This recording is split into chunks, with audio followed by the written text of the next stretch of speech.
På en varm dag i august, hvor majetærskerne allerede havde gjort deres for, at den første sorg over sommerens snarlige afslutning havde indfundet sig, cyklede jeg direkte ind i en pæl. Det var hverken første eller sidste gang, men den her gang var særlig idiotisk. Eller man kunne sige, at den var særlig typisk for mig. Jeg kom cyklende i roligt tempo på Djursland efter nogle lange uger, hvor jeg havde cyklet Danmark rundt. Jeg rullede hen over en lille bro, og på min højre side viste der sig et bugtet vandløb, hvor vandranunklen duvede i den rolige strøm. I et ubevidst øjeblik vandrede mine øjne mod strømmen, og i et meget bevidst øjeblik smadrede jeg cyklen ind i et trafikhelle, som bare ikke ville flytte sig. Og heldigvis meget lidt blødende, gik jeg hen til åen og kiggede ned. Jeg kan ikke huske, om jeg så noget, og med noget mener jeg, om jeg så nogle fisk. Men jeg kan huske, at jeg tænkte, at her vil jeg tilbage til, som et lille kryds blandt en masse andre kryds på det danske landkort. Små kryds, der alle indikerer, at her findes der vand, som jeg vil besøge. Når man bor i en by som København, så er det jo den våde verden, som fylder en hel masse, ikke? Altså, fordi der er så meget hav og kyst og havneløb og så videre. Så det er jo også en måde ligesom at spørge, sådan, hvad er det ligesom så for en verden, der også er her? Hvad er det for nogle væsener, der også er her? Ikke? Og lige i øjeblikket er det makrellerne. Når vi taler om ligesom sådan at forbinde sig til naturen, det er ligesom at gøre det igennem nogle ret sådan konkrete handlinger, som for eksempel at fiske. Fordi det giver en mulighed for ligesom at se i en meget konkret forstand, hvad der er til stede her. Ikke?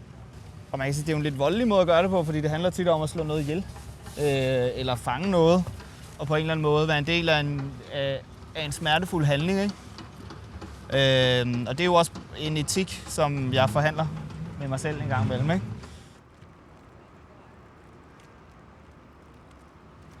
Altså jeg tror, en stor del af vores problem i dag, i forhold til at forbinde os og forstå biodiversitetskrisen, miljøkrisen og klimakrisen, det er simpelthen mangel på muligheder for at forbinde os til det, som vi ødelægger. Ikke? Fordi folk tænker, at man skal have en eller anden form for uspoleret natur til rådighed for at kunne forbinde sig til det. Og altså, man kan jo starte med, at det er jo en illusion i sig selv, fordi den der sådan idé om den første uspolerede natur findes jo ikke længere. Det er jo det, der er sket ved Københavns Havn, at den har været så smadret og forurenet af tung industri og udledning, og så har vi faktisk gjort noget godt for den, så den er blevet et biotop igen, og så er der arter, der er begyndt at indvandre til den igen. Ikke? Det er jo en form for håb. Håbet er, at jeg gerne vil fange den der makrel, men håbet er, at jeg også gerne vil fange den makrel, fordi det bekræfter, at tingene måske kan blive bedre. Ikke? Men der er jo også et måske i den sætning.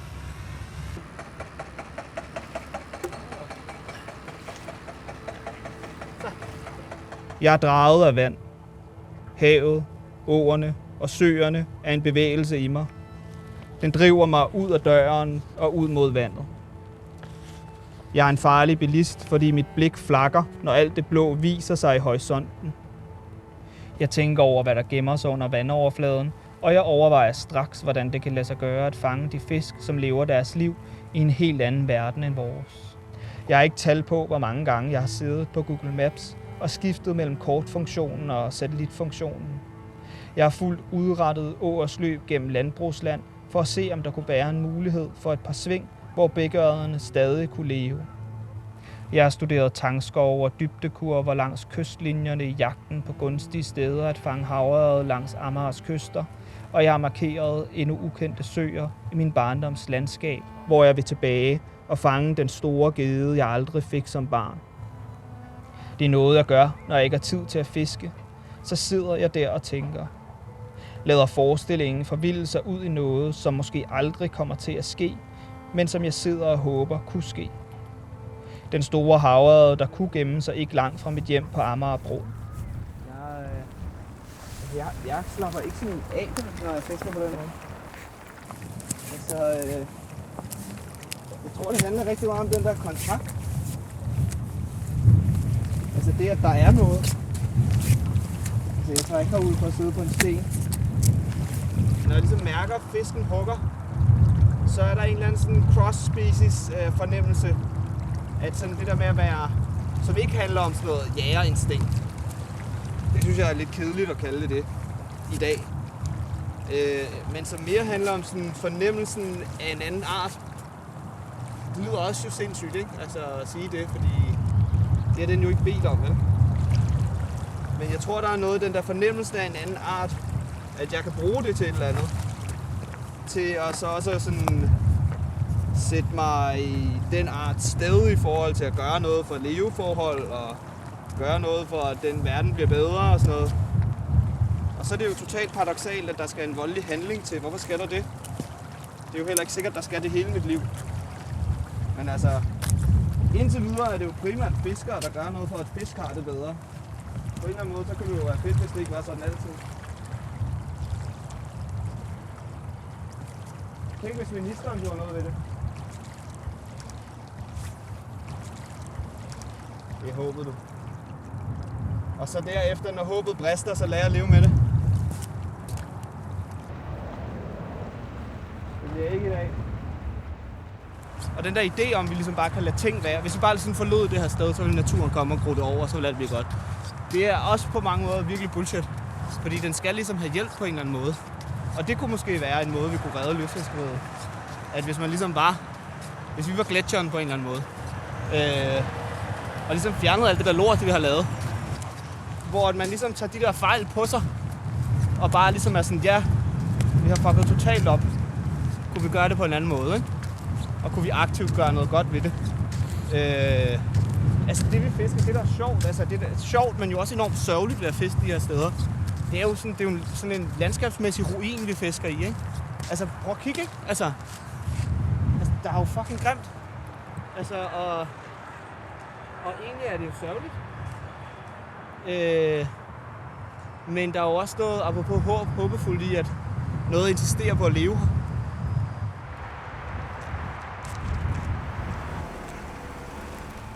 En stor del af det at fiske handler netop om forventningen og forestillingen.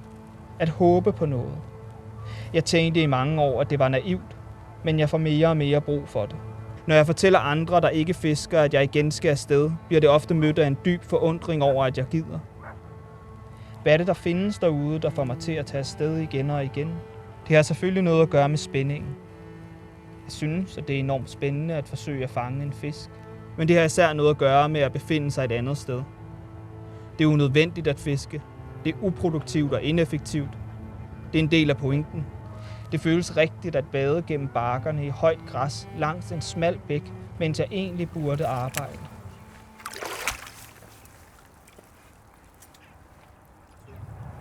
Det er jo det, der er så interessant. Hvem var de første, der gjorde det?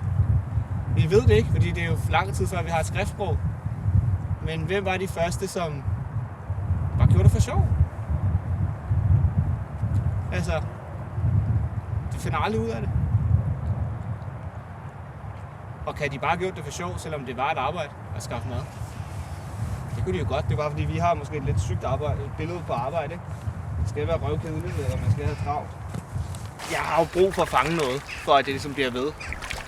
Altså, det er ikke nok for mig bare at stå og kaste. Jeg skal fange noget en gang imellem. Selvfølgelig er det en enkel verden, når man fisker. I hvert fald for mig, ikke? Altså, fordi det handler ligesom om at være i det her øjeblik, og ligesom prøve at gøre alt, hvad jeg kan for at fange den der fisk. Men jo også inden for nogle rammer, ikke? Fordi hvis jeg gjorde alt, hvad jeg kunne, så ville jeg bare fucking sætte garn. Nå, nu skal vi herover. At fiske handler om at vente. Det handler om at tro på, at det man gerne vil have skal ske, sker.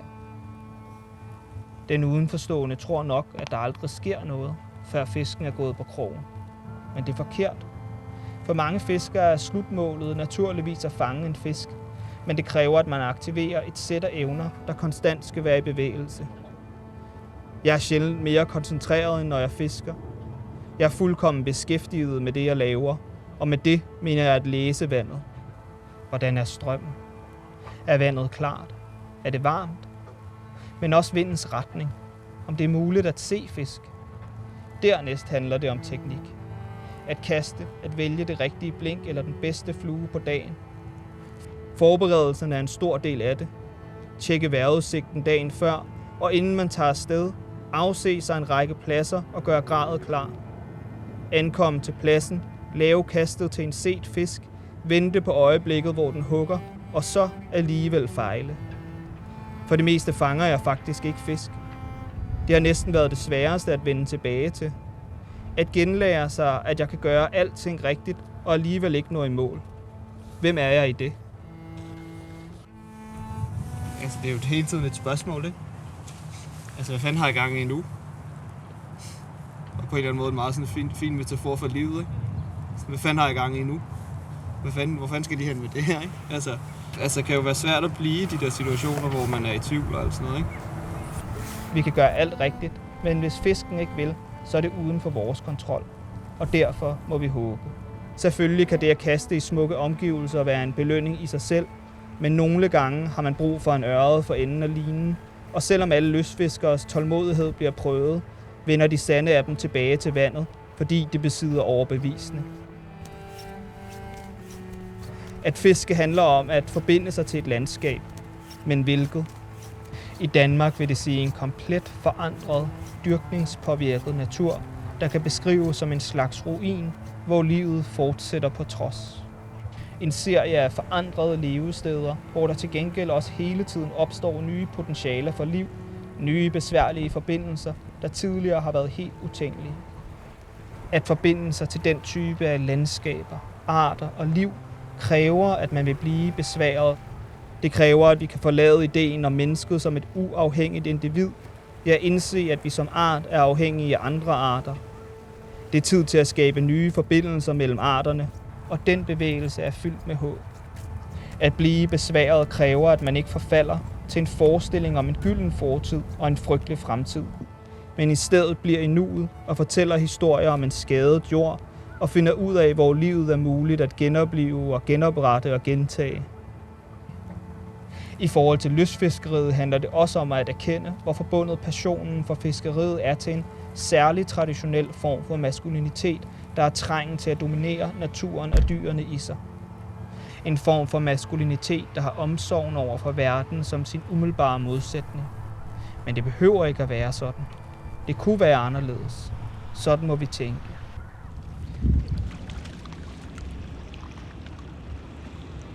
Ui, der var den. Øj, den er god, den her.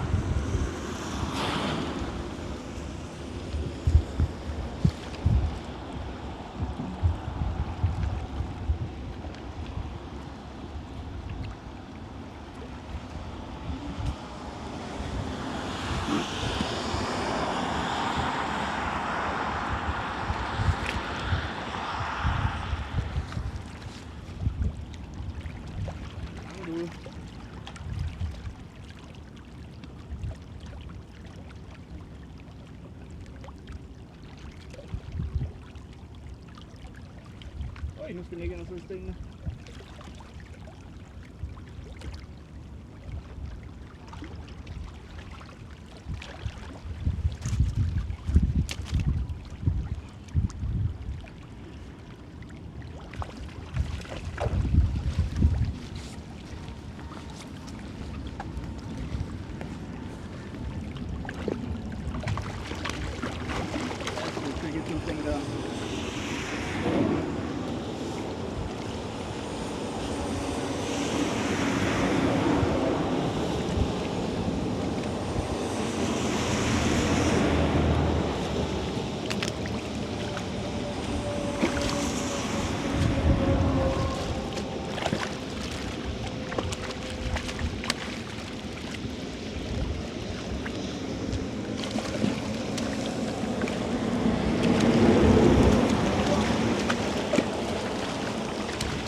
Der var fisk.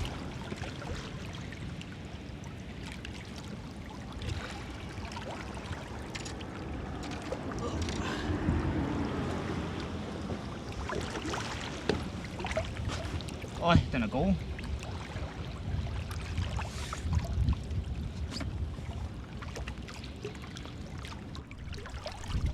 har sådan en gælleskade, faktisk. Kan jeg se. Ej, den bløder. Så bliver jeg nødt til at tage den.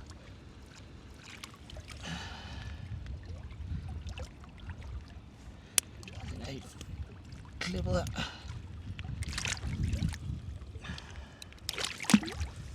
Den tager jeg sgu lige, og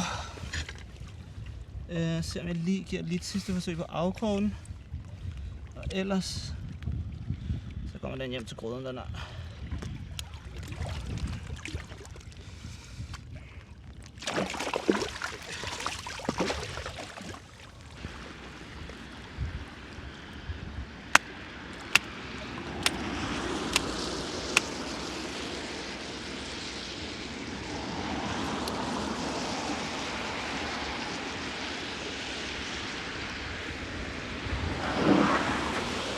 Var det sgu fisker?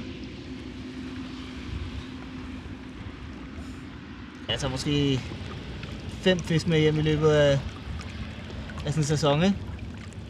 Jeg tager ikke mange fisk med hjem. Så det er ligesom sådan en balance i det, ikke? Altså man vil gerne tage de rigtige fisk med hjem, ikke? Altså det er sådan nogle gange det der med at vente på det på en eller anden mærkelig måde. Men det er altså... Nogle gange kan man være fristet til at tage nogle meget store fisk med hjem.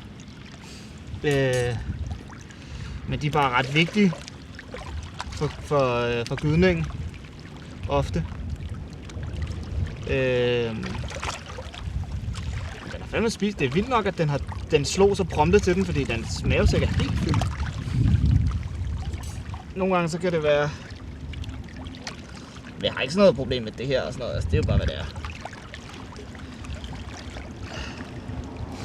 Prøv at se, hvad den har spist. Den har spist masser af rejer. Shrimps. Rigtig mange rejer. Prøv at se. Vælter bare ud med rejer. Den har heldigvis ikke alle mulige rovn i. Det kan jeg faktisk godt få lidt nederen over. Hvis jeg åbner en hundfisk, der er fyldt med rovn. På det her tidspunkt over. Hvor der ligesom er gydning i gang, ikke?